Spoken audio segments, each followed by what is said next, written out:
Hello and welcome to another episode of the World War II podcast. I'm Angus Wallis.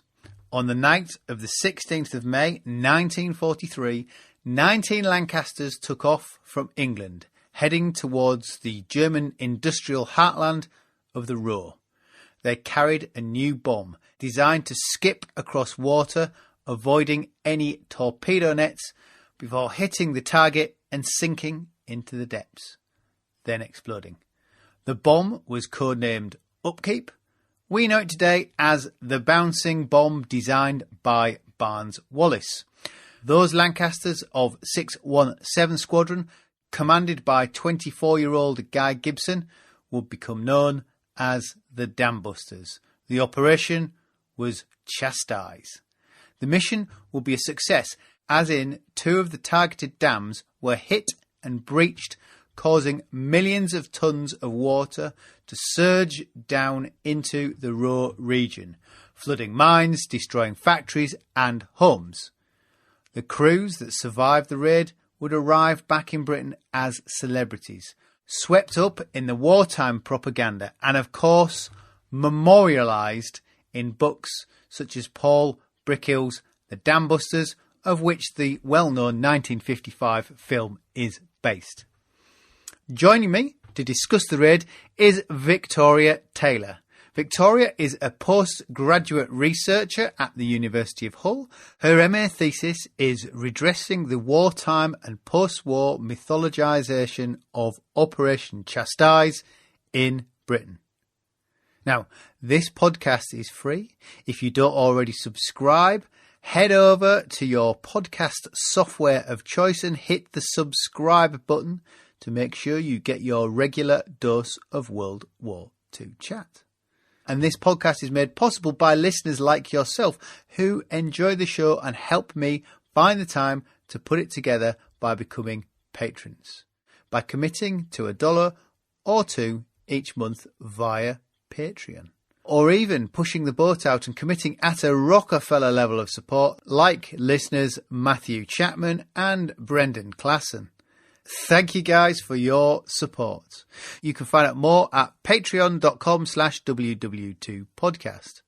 If Patreon is not your thing for whatever reason and you would like to join the gang, go to www2podcast.com/support and you'll find information on how to support the show via PayPal.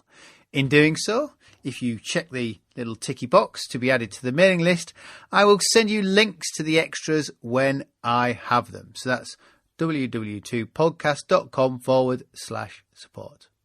Victoria, thanks for joining us. Let's start with the dams. Do you want to give us a rundown of how the raid goes for 617 Squadron? 617 Squadron were put together in order to execute Operation Chastised, which, as I say, is better known as the Dambusters raid or the Dams raid. And basically, this was a raid across the industrial heartland of Germany in the Ruhr Valley, and it took place between the 16th and 17th of May 1943. 19 Lancaster bombers took off. 617 Squadron was based in Scampton in Lincolnshire, and they sort of famously managed to attack 3 dams, and they breached 2. The 2 they breached were the Mörner Dam and the Eder Dam, and they also caused the Zorpa Dam to have to be drained from the damage on its parapet.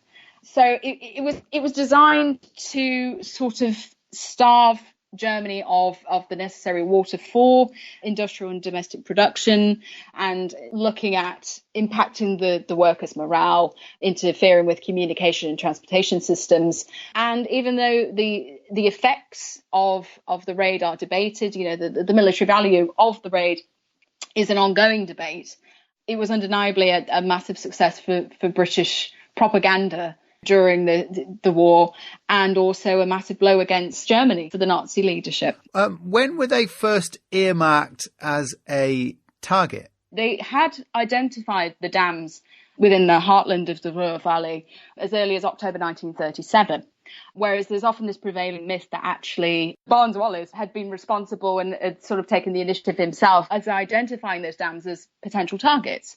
It's a thing that had been in the Air Ministry's mind for quite a few years pre-war, but really it was the sort of plan that couldn't really be delivered until you had the necessary tools at hand. And sort of in Bomber Command's case, this was more in the shape of when the Admiral Lancaster and the Handley Page Halifax became the mainstays of Bomber Command. They needed the necessary 4-engine heavy bombers to be able to get that far into an enemy territory and to carry a big bomb to deploy against German industry.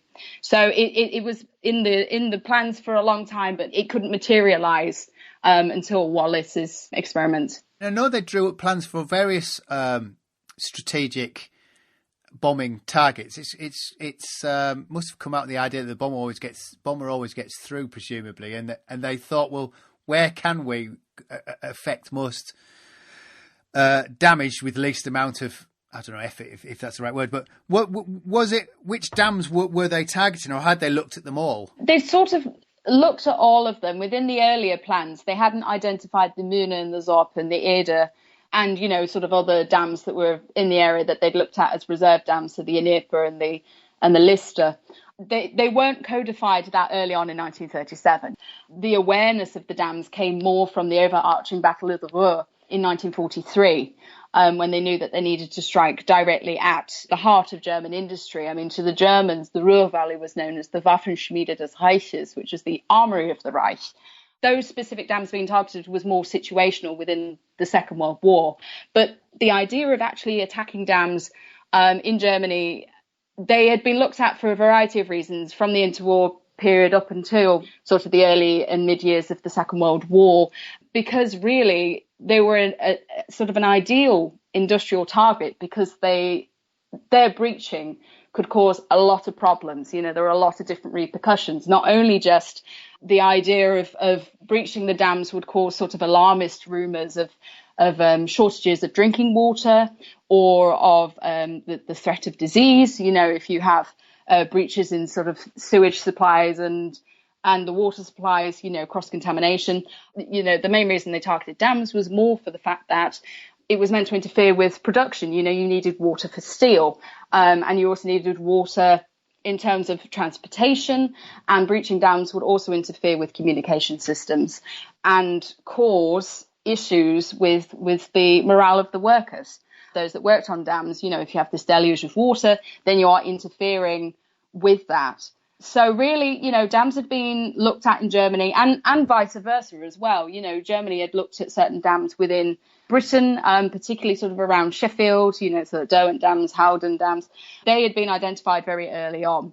So the formation of Operation Chastised sort of came from a long-standing investigation into the effects of destroying dams. But again, it was more the development of circumstances from about 1942-43 that identified the Möhne, Sorpe, Eder, etc. as being viable targets. Might the dams raids be an admittance of failure on the part of Harris, insofar as the RAF had been bombing the Ruhr, I think, quite heavily, hadn't they? But still, German production went on. And I don't think Harris was keen necessarily on these sort of special missions. He thought them a distraction. Harris allowing these missions to go ahead, be green lit, is that the phrase? Might that be an acceptance of failure on his part of the wider bombing campaign? Well, it's an interesting one because in some ways Harris and Wallis actually did sort of have a bit of a shared vision. I know it seems unlikely considering that, when the upkeep trials were sort of presented, the evidence towards using upkeep had been presented. He famously said, "This is tripe of the wildest description." Can you really blame him? It's sort of wanting them to divert, a special force of Lancasters, his precious Lancasters, from the war effort for a, quite an improbable scheme. You could see why he would be sceptical. But I think the thing is, it was obvious that from 1941 with the Butt report that things weren't being effective enough in the Ruhr. I think they said that about 1 in 10 bombs landed where they were meant to, which of course was a horrendous rate really for the manpower deployed and the casualties sustained. Although it should be borne in mind that actually from March 1943, the Allies, the British felt that they were winning the Battle of the Ruhr. And they did start to think it was only a matter of time in that region that they would have success. So I don't think it's necessarily an admittance of defeat on Harris's part, because of the fact that the Battle of the Ruhr, even though it was, it's been described by one historian, I think it's Patrick Bishop, as sort of being this heavy slog, this bloody slug, and this demolition work of Bomber Command, it was, in their eyes, being effective. So really, I think it was more a case of there were too many other senior officials within Bomber Command that were putting too much pressure on Harris to believe in the scheme. You had the likes of Portal, you had other figures in other areas, sort of in the Ministry of Aircraft Production, you had Lord Beaverbrook, you had all of these different figures that were putting that pressure on Harris. And I think it was more a case of they showed enough support and they put the right things in the right places that I think it was more a case of, well, okay, then we'll try it, Harris always strikes me as being quite truculent. He's pretty single-minded in how he wants to do things. And it's only when somebody above him tells him, no, you've got to do this. He goes against, it's the bombing the V weapon sites, isn't it, in France. He was absolutely against them until he was told, no, you've got to do it. Humph! Yeah, and Frumph. And absolutely, and obviously that was something that he moved towards whenever he got criticism. I mean, you only have to look at Dresden. His defence was soon quickly, I got these orders from people more senior than myself, i.e. Churchill. So yes, no, it is true, but I think it's more, I can't pinpoint exactly what is the reason that he gave the green light to the dams raid, but I think it was just more a case of there's just too much momentum going on. There's too much support for it that I think he sort of was like, well, do as you will, So we mentioned Barnes Wallis. Now, the RAF had done the calculations and they realised some sort of special ordnance would be needed to destroy the dams. Was Barnes Wallis working on the bombs specifically for the dams? I watched the trailer to the 55 film and it sort of seems to suggest that the whole thing was Barnes Wallis's idea. And he came up with the idea of the bombs to attack the dams, and he couldn't get approval. Is there sort of a chicken and egg thing here going on here, or is it sort of a serendipitous development and someone put two and two together? I think it's one of those typical things where the answer is sort of in the middle. Wallis, on his own initiative, he did believe in the idea of deploying a big bomb against German industry, affecting, originally I think he was looking at things sort of, interfering with German electricity and that sort of thing. But he moved towards dams. He wrote quite an important note in 1941 on a method of attacking the Axis powers. And it was in that he was looking at deploying a bomb against German industry, but then it just developed into dams. And he developed two weapons, basically. His initial early prototype went into upkeep, which was the spherical mine that was used against the Möhne and the Eder and the Zorpa. And it also developed a smaller version called Highball, which was used by the Navy. But the thing is, it's very true. Dambusters mythology often does show Wallis as constantly, wading through the tides of bureaucracy in order to be able to realise his ambitions.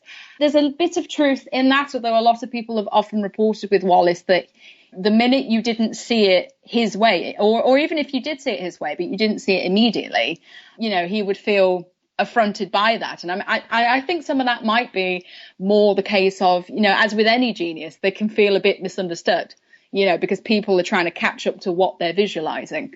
We have to bear in mind that even though Wallis was instrumental, it was his brainchild, upkeep was his brainchild. There were so many other important engineers, aeronautical engineers and the like that were working at Vickers Armstrong and were doing their own tests because in the film there's all of the tests of him with his daughter's marbles and using the ping pong balls and all that sort of thing. There were other people doing that on his behalf, part of the same project. And sometimes I think some of the objections that he was given were legitimate. As I've said before, it was a madcap plan, it was an improbable scheme, but I think that it's sort of the thing that it's not the myth that it all originated with him is not quite true. I think that sort of does a disservice to the other scientists and the engineers that worked on upkeep, and also on the necessary modifications as well. I mean, you've got to look at, for example, Ben Lochspeiser, who developed the spotlights to converge at 60 feet, and also looking in the hydraulic belt, the modification to the Lancasters to make them look like the pregnant ducks, the belts that they had in order to attach upkeep and to backspin it. It wasn't just him, but that doesn't detract from his own achievements and his own vision, and the fact that sometimes he did come up against opposition. Sometimes some of it was the person being stubborn. I mean, Harris is the great case of that, of saying, what the hell do you bloody inventors want, when he walked in. And also, I think his superior at Vickers Armstrong was told by another official to stop that silly nonsense about blowing up dams, which that wasn't really so well founded. That was just genuinely, having a cynic that hadn't seen any of the developments and sort of saying, well, that seems stupid, don't do that. Presumably they're also a commercial company, so you want people who are making things that they can sell. It's a military industrial complex. They don't want to be producing stuff that's not going to make them any money. It's very funny because that 1955 film must be sort of the public memory of the raid. And in it, Wallis is this sort of eccentric boffin. And I don't think they could kind of made him look more eccentric and boffin like if he tried with his rumpled rain mac and his sort of wild white hair and glasses. How fair is that? The assessment of Wallis in the film. Yeah. He's sort of seen as quite a gentle, plodding but brilliant professor in the film, and he certainly was. He was a gentleman who, his mind did. It worked for the greater good of war in terms of he thought that he could shorten the war with his weapons, but that didn't mean that he approved of the violence that came with it. And of course, famously, he cried when he realised how heavy the losses were of 53 men killed, 3 captured on the Dams raid. I think some bits that they perhaps do leave out in the film that he could be impatient. He does seem to have more patience in the film than he did in real life, because some of his contemporaries did speak of the fact that, if you didn't, as I've said before, if you didn't quite align with his views straight away, he saw it as an obstacle, and that he could be. I think one of his secretaries said that, if you were competent, he was very respectful to you. He always had your back. He really admired what you did for him, but he didn't suffer fools gladly. There are truths there, and there's also, it is smoothed and sanitized in a way. He's just seen as this brilliant professor in the film, but without, Wallis was reported as being quite an awkward person, being quite a sort of, as I suppose these types often are, of being quite sort of insular, having the brilliant mind, but not necessarily communicating it in the very sort of sophisticated, I suppose, the way that he's portrayed in the film. So in some ways it is accurate. It does show his compassion for the men, which is true. It does show his gentle side, which he did also have. But his flaws are sort of painted over a little bit in the film. But I think because he was never as obnoxious as, say, Guy Gibson could be. He was never quite so sort of cantankerous as Harris could be. It didn't really matter as much in trying to change his personality a little bit, because it was kind of the essence of him in the film. You see, you say Guy Gibson could be obnoxious, because the odd thing about Guy Gibson is, he's a propaganda dream. He's 24, he's good looking, he's extremely experienced, he's been operational from right since the start of the war. In the film, he's affable, he's a sympathetic character. If you look at that wonderful portrait of him from 1944 before he's killed, he's sort of a smile on his face looking down from you, and he of course writes his own autobiography before he's killed. And so, I wonder if you call him obnoxious. Does that not come out just because people don't want to speak ill of the dead, or has his mythology been fixed in time through the propaganda and say up to that film, and nobody really questions it?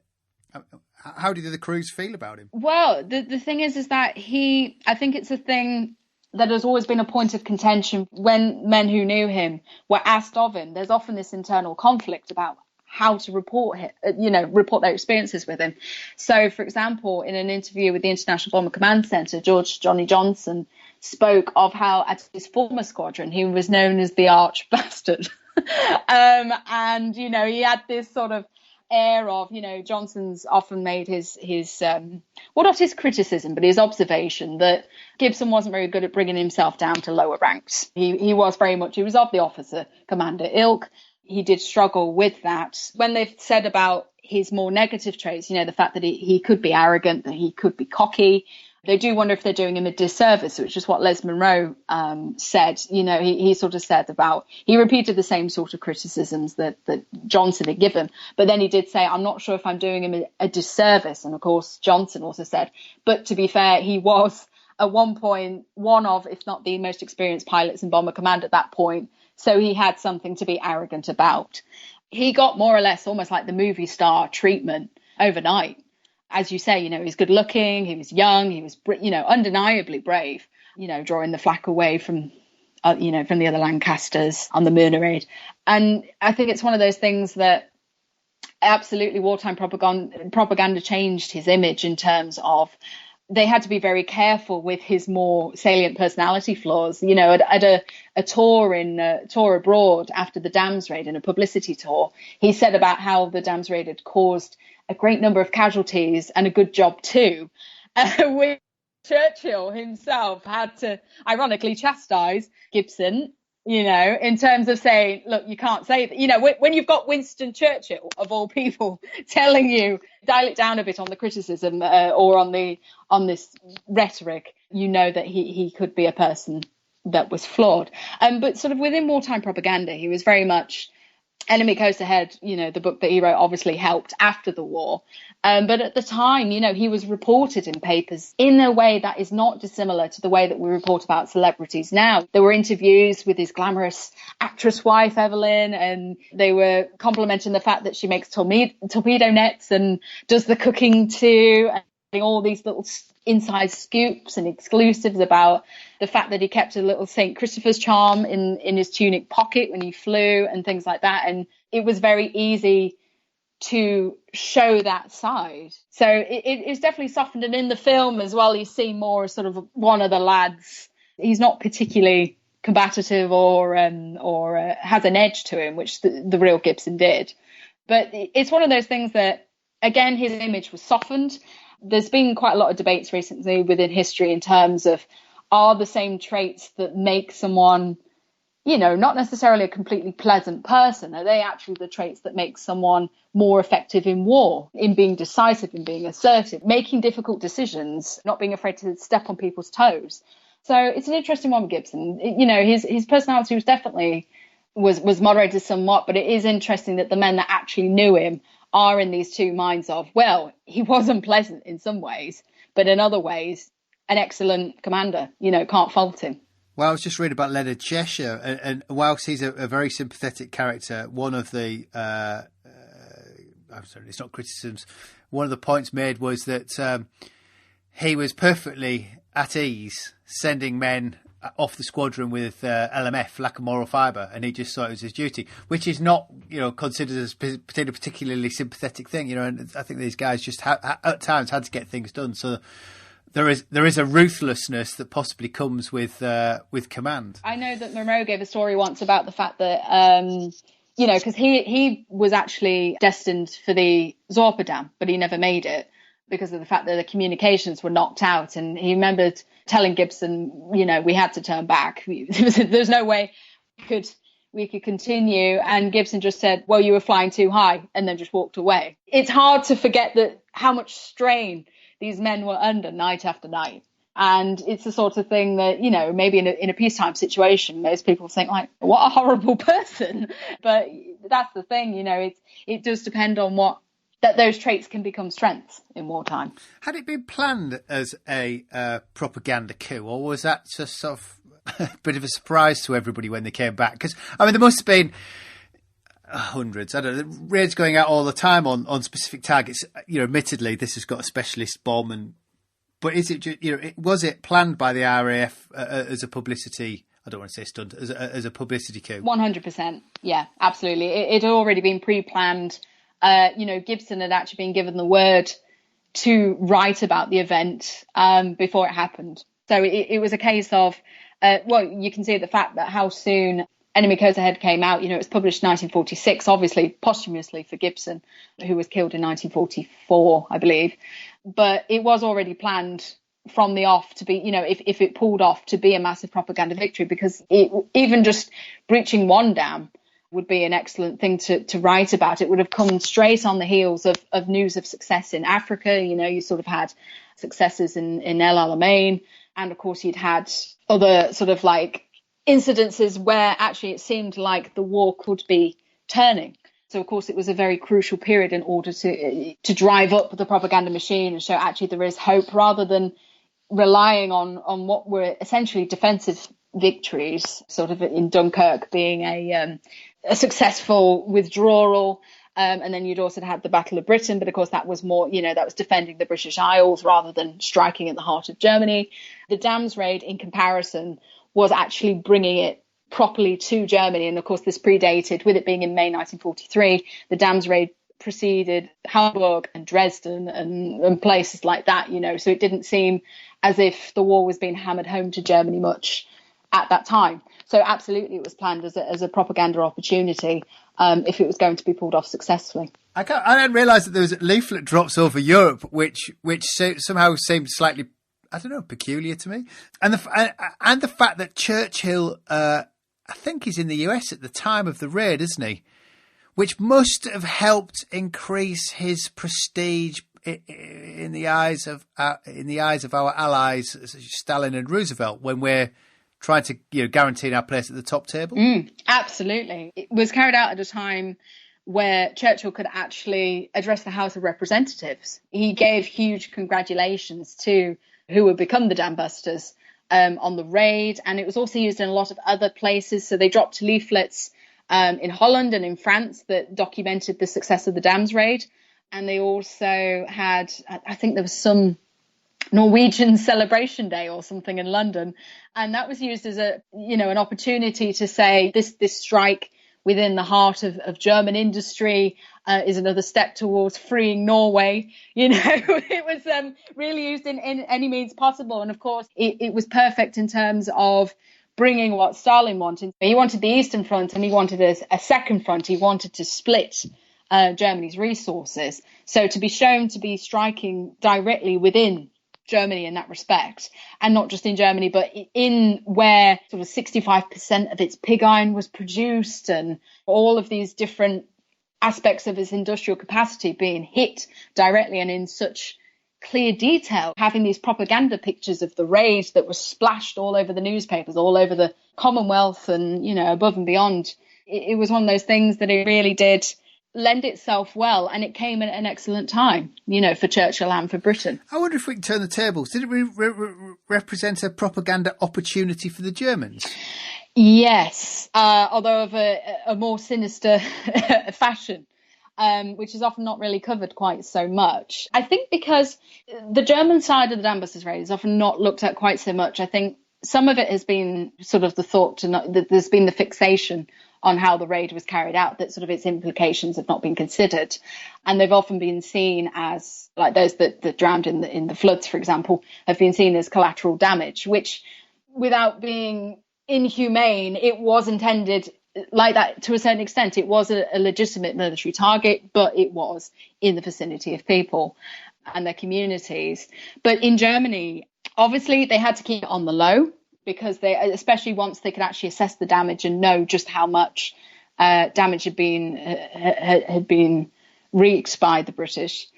But the main sort of propaganda that it was used for was actually sort of, with no surprises, was anti-Semitic propaganda, because they actually received a false Reuters report, which had come from English newspapers, that the perpetrator of the raid had been a Jewish scientist, which was completely false. No idea where this story has come from. They knew it came from English sources, which is why they thought it was legitimate. But they originally had identified a Jewish scientist behind it. And so they contextualized the Dams raid within German newspapers as having been part of the Jewish world conspiracy, and of showing the bloodthirst of the Jews in their eyes, and that sort of thing. Although I think it was either John Sweetman or Ralph Blank reported that actually taken seriously by the Germans. They didn't really think of it as, it's the Jews that have caused the Dams raid in the local areas. But it is quite disturbing that quickly it goes from, they describe a jüdischer Urheber, which is like a Jewish perpetrator, and then it changes and says that the Dams raid was by the Juden, as in the Jews in plural. So in Germany, it was used in that respect. It was used as part of Joseph Goebbels' sort of justification to keep putting Jews behind bars. It was seen as quite a clumsy propaganda attempt, and not many people took notice of it, but that's how it was sort of twisted. On the actual raid itself, the reports were very, very short and very uniform. They were more or less appeared the same in every single newspaper because they didn't want to draw much attention to it, and in some ways they succeeded. Obviously, in the main affected areas, they couldn't hide it, but the rest of Germany didn't really find out much about it. And the success of that is the fact that even now, most of Germany has not heard of the Dambusters raid. We've touched upon casualties, but it's a surgical strike. It's now what we would describe as a surgical strike, but it does cause a surprising amount of casualties. I mean, have they been up to a point whitewashed out of the story of the raid? Their fate has been recorded more earnestly, I think, in British circles in recent years than they used to be. 70th anniversary of the Dambusters raid, it was notable that the BBC and The Guardian actually had interviews with survivors of the Dams raid, not RAF survivors, but those on the ground, those that were caught up in it, German civilians and also foreign prisoners of war and slave labourers and that were caught up in it. And I think that their fate is now being acknowledged more openly. By acknowledging what happened to them, it doesn't detract from the Dambusters' achievements. It's not saying the Dambusters are murderers or anything like that. It's more a case of, it's a sad side effect. It shows the difficult decisions that were taken in war, in total war. And, for example, in the RAF now, during the again, I think it was the 70th anniversary, the RAF in its sunset ceremony actually sort of dedicated the ceremony not only to those that lost their lives in the air, but also those on the ground. So it's quite an obvious change in rhetoric that it's sort of officially acknowledged. But the issue is that I think the details of what happened to those people do tend to be whitewashed, as you said. I think the actual, the ins and outs, the less appealing, the more sinister and grisly details of what that deluge of water did is often not covered quite so much. I think there's this image of those that died drowned. There's nothing really more else to it. But in fact, when you read through German reports and German testimonies and eyewitness accounts, you really, honestly, some of the details you get are so disturbing. There's a article in Die Zeit, which I think was from 1993, by a man called Karl Schulte. And his mother had been in the Red Cross during the war. I think they lived in Frönenberg, I think. And they were, of course, the Red Cross had been sort of like called out, and, all of emergency services that they could get had come to deal with the catastrophe of the dams. And he remembered things like his mother coming back silent because she'd spent days of straightening out bodies that were being completely mangled, from the force of big objects, basically coming in the deluge and smashing these poor bodies to pieces, and then having to straighten them out for burial so they looked relatively human. And things like, I know a Russian prisoner of war spoke of how they were still finding fat, swollen bodies months later. And there was a French prisoner who said about how he found all these comrades trying to get through a roof and still hanging there because they couldn't escape the deluge. And I think the fact that these things are still relatively not well known in Britain show that there is a squeamishness over those effects, and I think people are often, they don't recognize that you can point these things out, but it's no slight against the Dambusters. At the end of the day, they were doing their job, but it's still, it's a completely equally valid part of the narrative in my eyes. There's a tendency to concentrate on the success of the mission. So what do we not hear about? Is there anything that sort of has been written out of the out of the 1955 film, out of the public narrative? There are. I'm of the opinion, quite the traditional opinion, even though my work is often described as revisionist, I'm of quite the traditional opinion that a dams raid was militarily worthwhile in terms of the damage it inflicted as well as its morale boost. That's my personal opinion. And I think that, there are people, there's been post-war critics that have sort of gone against that immediately and have sort of said, oh, it was all smoke and mirrors. It was a show. It was, it wasn't really, it was for propaganda, and wasn't really worth that sort of effect.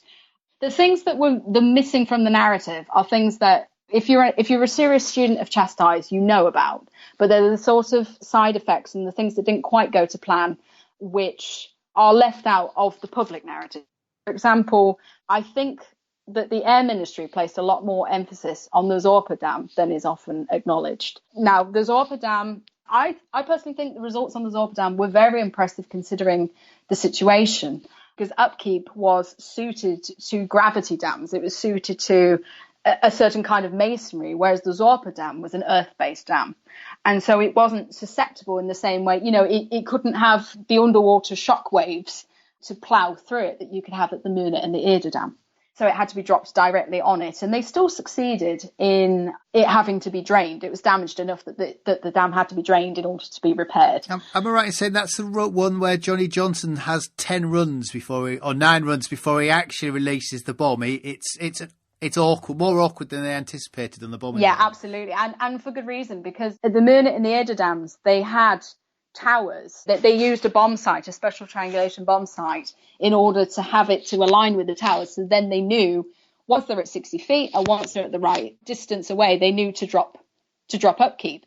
Whereas the Zorpa, they didn't have that luxury. It's just a flat dam. It's completely understandable. Well, I say understandable, obviously it's amazing, but you could see why they had to go round so many times with the Zorpa, because they just did not have the same sort of points of reference that you had on the Muna and the Eder. So, but I think the thing is with the Zorpa Dam is it's often forgotten that a quarter of the force was assigned to destroy the Zorpa Dam, which showed that they still considered it important. And also the fact that, when you look at all the pre-mission information and all the tactical dossiers, you look at the fact that the Zorpa Dam actually stays in second point of importance right up to the very end.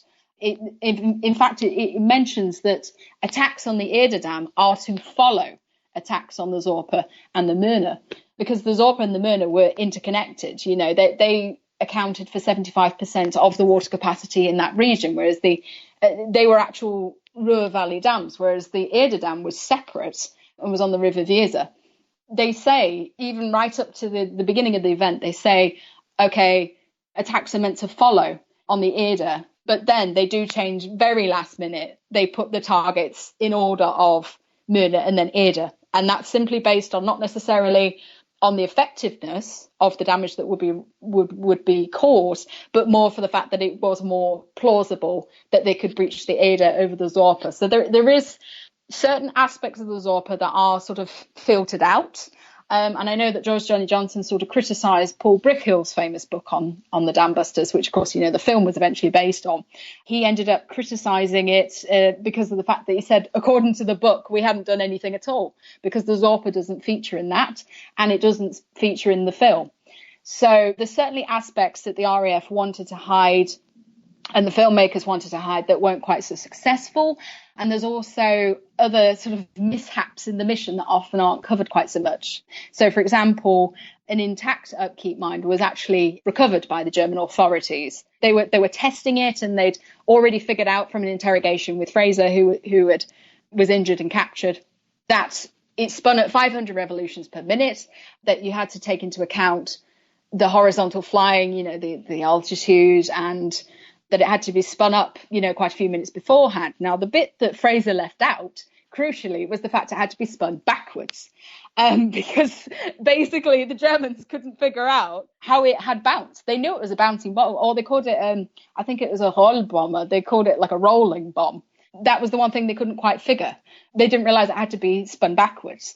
So it's a case of there are certainly technical mishaps, and, they had examined it. They had looked into upkeep, which, would have potentially been a massive war secret revealed, especially in correspondence just after the dams raid. They had said, we have to be careful about not revealing too much about it in case it endangers future lives or operations, in case they wanted to use upkeep again.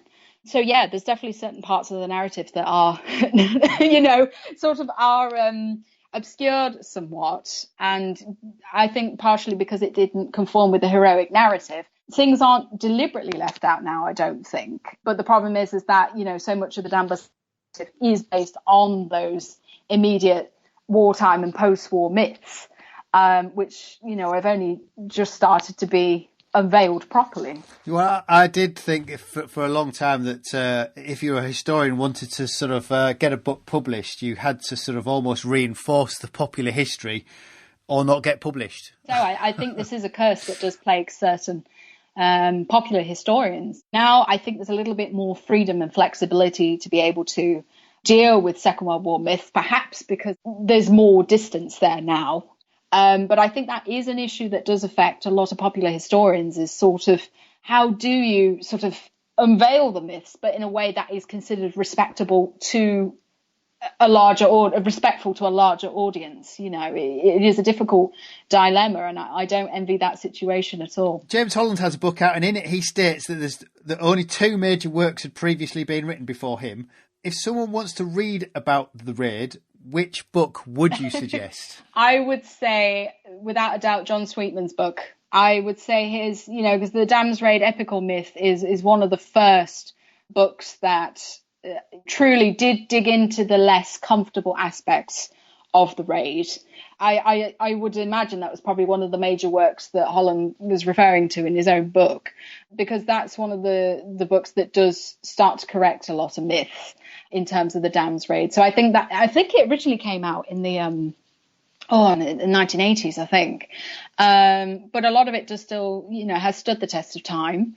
Alan Cooper's book is also quite good. He spoke with quite a lot of locals, the survivors of the Dams raid. So you do have that immersive angle to his work. And, I would recommend Holland's as well. I did enjoy, I disagreed with certain parts of it. I do think, for example, that he perhaps does downplay the importance of the Zorpa a little bit. And I think there's a couple of other aspects that I don't agree with quite so much in terms of letting veterans reflect on their, on the events that they took part in. He sees it, and I think from a very respectful perspective, he says he thinks it's a shame that veterans have been made to reflect on the events that they took part in, and he doesn't want them sort of undermining their own achievements, which, I agree with. But I also do think we have to recognise that being a veteran and being a war hero doesn't stop you from being human. And things like the Dams raid, there's so much life-changing fame and curiosity and scrutiny that I think to change your opinions, or at least to qualify your opinions on what you've participated in, I think that's natural.